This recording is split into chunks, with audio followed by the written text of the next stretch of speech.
അപ്പോൾ ബിഗ് ബോസിന്റെ ഒരു ഹൈലൈറ്റ് നഷ്ടപ്പെട്ടു എന്ന് ഞാൻ പറയും. കാരണം വെച്ചാൽ പുറലോക്കായിട്ട് യാതൊരുവിധ ബന്ധങ്ങളും പാടില്ല എന്നുള്ള രീതിയിലാണ് ഈ ഒരു ഗെയിം മുന്നോട്ട് പോകുന്നത്. അത് തന്നെയാണ് അതിന്റെ ഏറ്റവും വലിയ ഹൈലൈറ്റ്. അപ്പോൾ ഇപ്പോൾ വീട്ടുകാരെയൊക്കെ വിളിച്ച് കൂടെ നിർത്തുക, അവരെ ആശ്വസിപ്പിക്കുക, അവർ ഒരു ബോറൻ പരിപാടിയാണ്. പിന്നെ ഇദ്ദേഹം പറഞ്ഞത് വളരെ ശരിയാണെന്ന് എനിക്ക് തോന്നിയിട്ടുണ്ട്.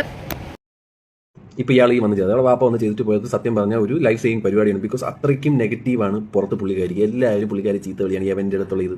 എവൾ ഈ കിടന്ന് ഇയാൾ ഫോട്ടോ ഒക്കെ എടുത്ത് പോയപ്പോൾ ഇയാൾ ഇവള് കിടന്ന് അലറി കരയാനാ കണ്ടായിട്ട് എന്തോന്നല്ല ഇത് ഫ്രണ്ട്ഷിപ്പ് ആടേ. Are you trying to convince us that this is friendship? ഞാൻ എൻ്റെ കൂട്ടുകാരൻ ഒരു ഫോട്ടോ എടുത്ത് എൻ്റെ കൂട്ടുകാരൻ്റെ ഫോട്ടോ ഇട്ടാളിയാ ഞാൻ ഫുഡ് കഴിച്ചു നീ എന്ത് ചെയ്യുന്നു എന്നൊന്നും ഞാൻ പറയാറില്ല.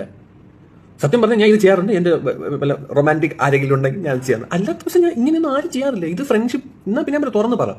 അവൻ്റെ അടുത്ത് ആത്മാർത്ഥ പ്രണയമാണ്. മറ്റേ വരെ വന്നിരുന്ന ഇന്റർവ്യൂവിൽ പറയണത് നമ്മളിത് ഗെയിം ആയിരുന്നു ഇത് പറ്റുന്നതാണ് ഞാൻ അവൾ ഇറങ്ങിയിട്ട് നമുക്ക് നോക്കാമെന്നൊക്കെ പറഞ്ഞിട്ട് സംസാരിക്കുന്നുണ്ട്.